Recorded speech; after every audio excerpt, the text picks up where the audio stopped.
aleykum salaam wa rahmatullahi wa barakaatuhu. Babacar ba fa dafay laaj ne nit bu dëkkee ci dëkk te dañ ak réer ndax mën naa sukkandiku ci gisug weer mu koy sukkandiku ci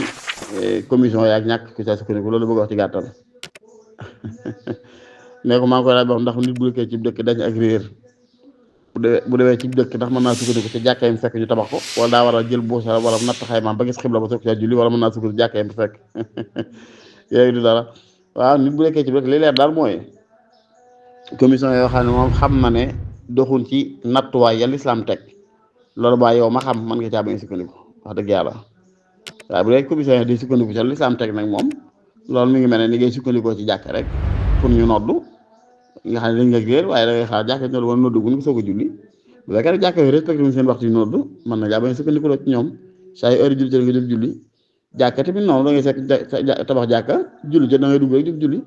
bu lu beneen respecté wuñ ci norme yi te lislaam soxla ci muy tabax jàkka ñu defe ko noonu boobu da nga fa jiw war ngaa saytu xool ba xam commission yi kon loolu rek ci wax mooy itam fekk commission boo xam ne gis na ne ña ngay toogee ca na lislaam santé di séentu di jokkaloog waa bittiga teg ko ci kaw maanaam ku xam mën ngaa bootu seen ginnaaw bu la wéree nag ne moom lañ war a respecté ci nattuwaay ya lislaam te respecté wuñ ko lislaam du la sorgee tënku ci ñoom wala taala xam bi sawaab commission bi daal mooy ruuy taxat lañ rek daanaka fi ne sorewuñ